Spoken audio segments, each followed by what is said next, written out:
Combien de fois avez-vous entendu que les jeunes d'aujourd'hui ne veulent plus travailler, refusent de faire des efforts ou encore ne font que zapper? Ou que les seniors sont routiniers, voire plan-plan, ou qu'ils ne connaissent rien aux nouvelles technologies ni aux réseaux sociaux et qu'ils refusent de s'adapter dans un monde qui change. Ces stéréotypes ont la vie dure, surtout lorsque l'on parle des tensions entre les générations au travail. Mais imaginez, si un senior avait pu vous prendre sous son aile en début de carrière pour vous montrer les coulisses de son métier, vous parler des relations entre collègues, des attentes des managers, ou vous montrer tout simplement comment gérer un client difficile, vous auriez peut-être aujourd'hui une autre vision des seniors. Car leur atout numéro 1 à ces seniors, c'est l'expérience. Tout au long de leur carrière, ils ont accumulé du vécu, développé des capacités à gérer des situations difficiles, à faire face aux tensions, qu'ils aient fait le même métier toute leur vie ou bien changé plusieurs fois de fonction. Ces qualités sont certainement enviables, surtout en début de carrière où l'on est facilement en proie au doute, à la peur de faire des erreurs ou à l'impression de ne pas avoir toutes les informations. Alors comment faire pour conserver ces atouts et cette expérience au sein des entreprises? Et comment les transmettre à une autre génération dont on ne détient pas tous les codes? Et si on y arrive, peut-on résoudre les conflits entre générations au travail? Je suis Christophe Ken, fondateur de Kilotoa et administrateur chez les acteurs de la compétence. Je suis Antoine Amiel, fondateur de Learn Assembly. Bienvenue dans Objectif Compétences.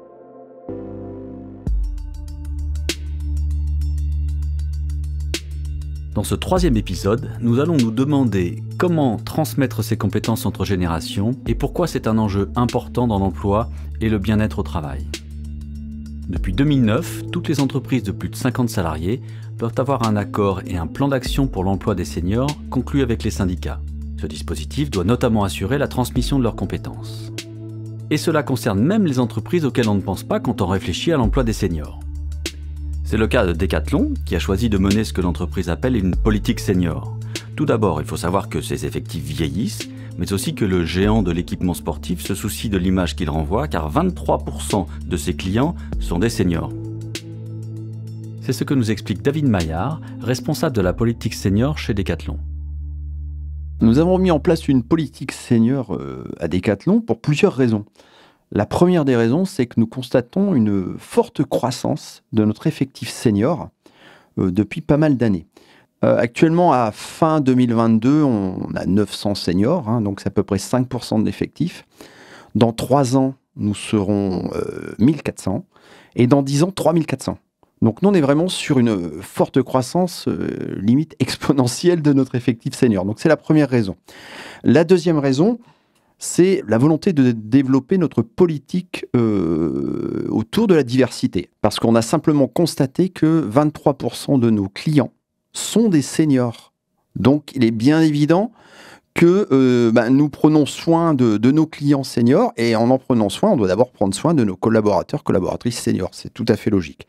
Après, la troisième raison, c'est pour assurer la transmission des compétences et assurer la transmission de la culture de l'entreprise entre les seniors, qui sont totalement éligibles pour ça, vers les juniors.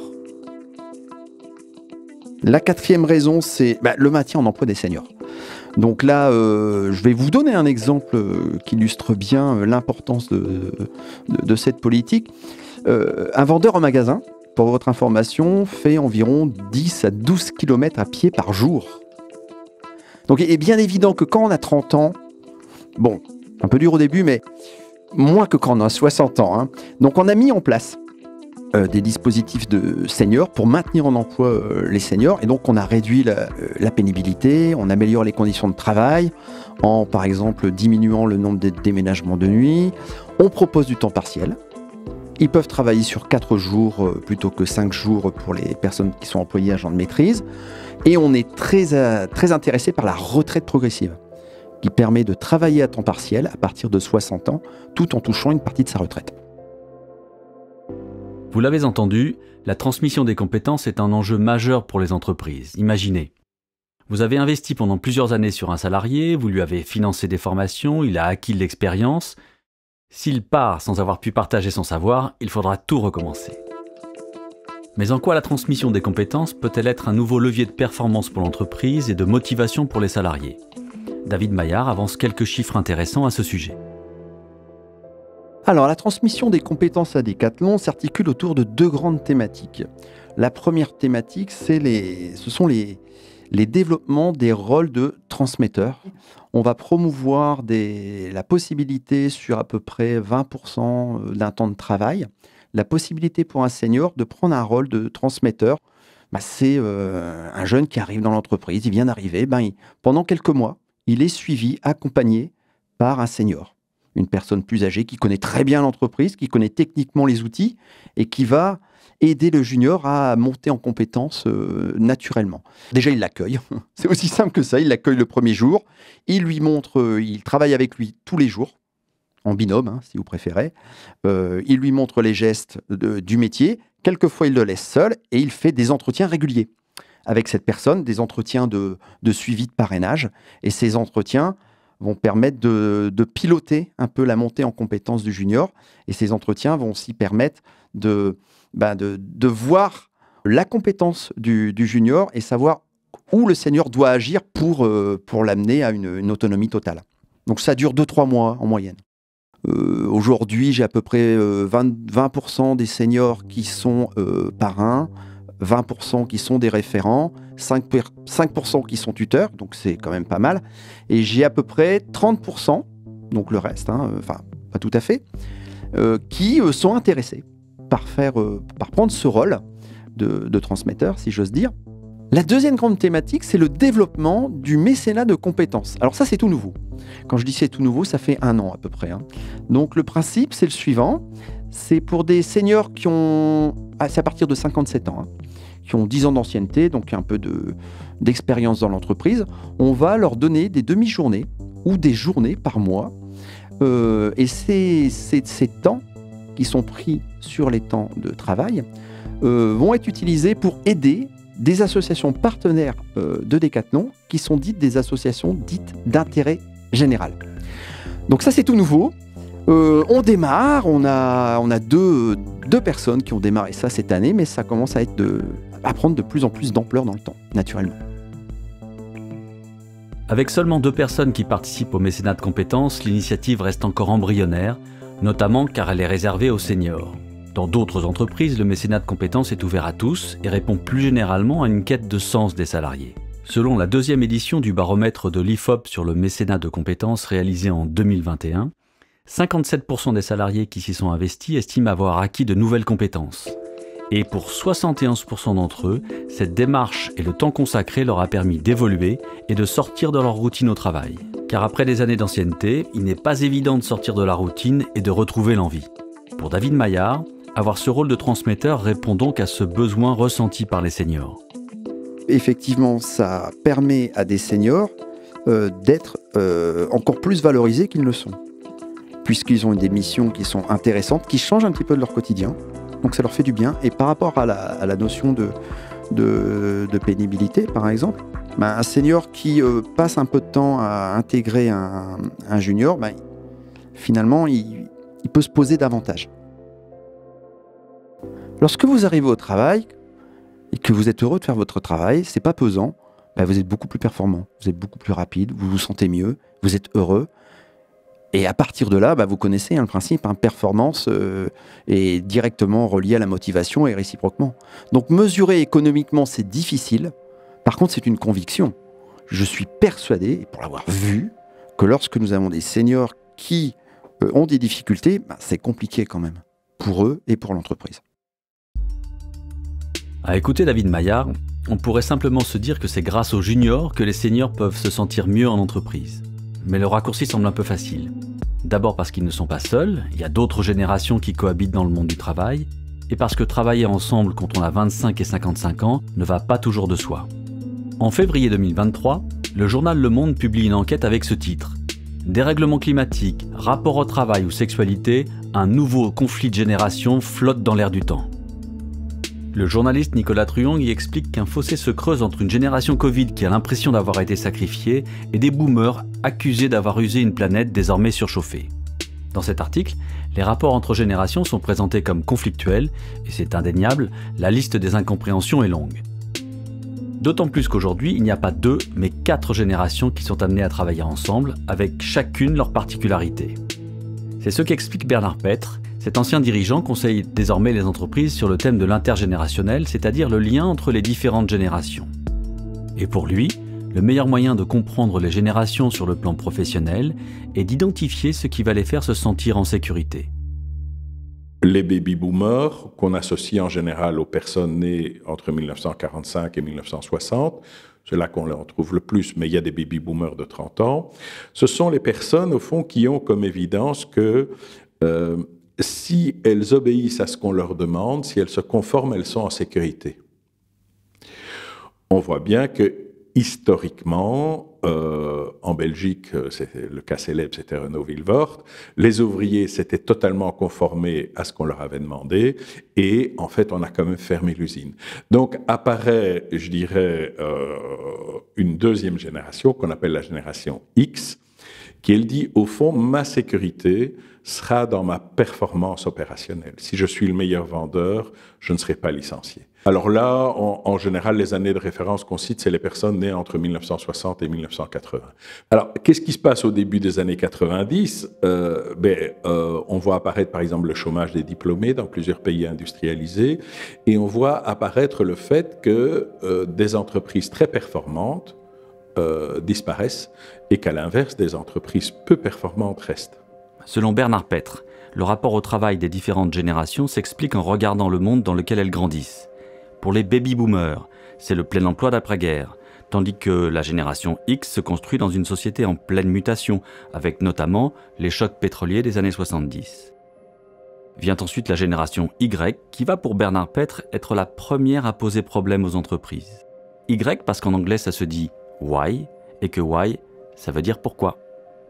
Pourquoi je devrais obéir au chef, pourquoi je devrais faire un effort, pourquoi je devrais travailler un peu au-delà de l'horaire pour terminer la commande pour le client. C'est la génération du pourquoi. Et puis on voit apparaître, alors certains disent que c'est les gens nés après 95, mais tout ça ce sont des dates très discutables, c'est un peu flou, mais on voit clairement apparaître depuis un certain nombre d'années encore une nouvelle préoccupation qui est de dire au fond la sécurité, c'est de trouver une porte vers le monde d'après. Pour résumer, chaque génération cherche la sécurité, mais elle va le faire différemment et en fonction de son vécu. Si chacun le comprend et l'accepte, alors il est possible de résoudre ce conflit entre générations. Mais comment s'y prendre pour les faire travailler ensemble ? Pour Bernard Petre, ce qu'il faut, c'est un management qui encourage la singularité de chacun dans une entreprise qui véhicule des valeurs dépassant le concept des générations. Tout le monde doit pouvoir s'y retrouver, quel que soit son âge.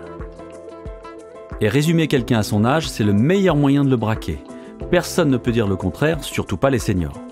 Prenons l'exemple des valeurs affichées par Decathlon, vitalité, responsabilité, générosité, authenticité. Eh bien ces valeurs, elles n'ont pas d'âge. Elles s'appliquent autant à une personne de 20 ans qu'à une personne de 60. Je pense que le nœud, c'est le chef d'équipe.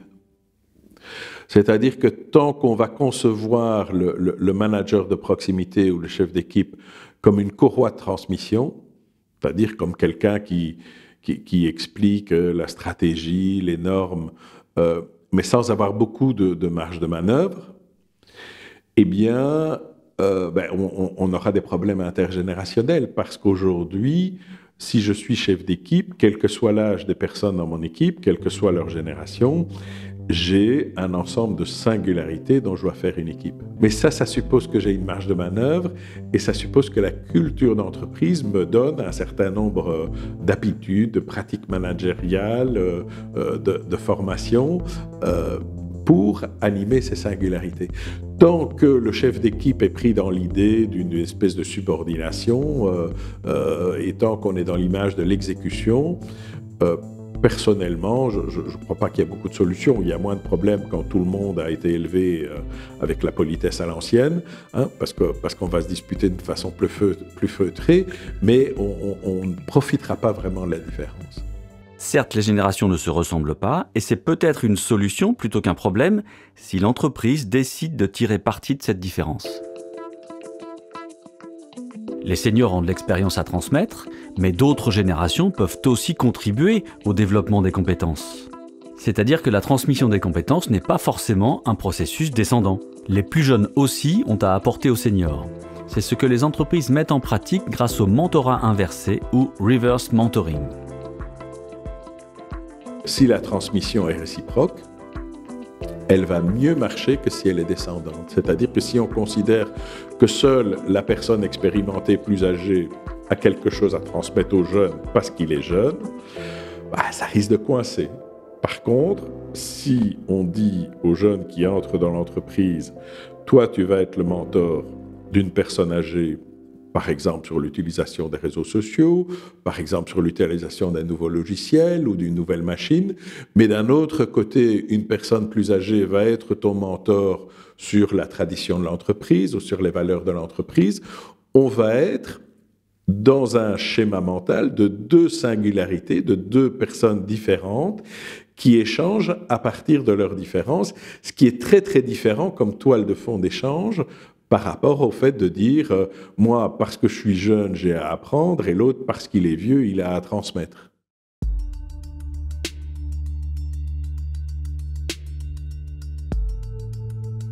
Transmettre ses compétences est une très belle opportunité. Mais cette responsabilité ne doit pas reposer uniquement sur les seniors. Il n'y a pas d'âge pour apprendre comme il n'y a pas d'âge pour transmettre. Chez Decathlon, ce mentorat inversé se fait de manière informelle, comme dans beaucoup d'entreprises. David Maillard constate que ce sont les plus jeunes générations qui influencent leurs collègues de manière positive sur les questions du digital ou du réchauffement climatique. Les juniors aussi titillent les seniors. Alors ça fait du bien, des fois. Sur les nouvelles méthodes de travail, sur l'importance des valeurs, l'importance de l'impact environnemental. Alors ça, c'est sûr que ma génération, on a été moins sensibilisé à ça. Alors que la jeune génération, je sais qu'il y a beaucoup d'éco-anxiété que je comprends tout à fait. Entendre des jeunes nous remonter ça, ça nous permet de changer nos comportements en fait.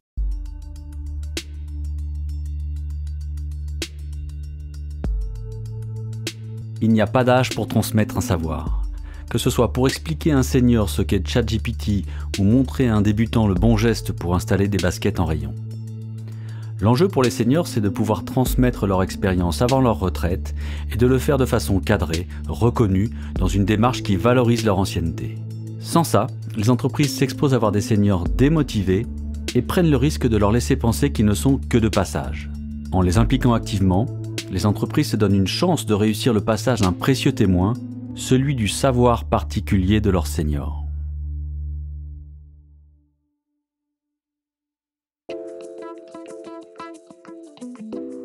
Vous venez d'écouter le 3e épisode de la 2e saison d'Objectif Compétences consacrée aux seniors et aux compétences.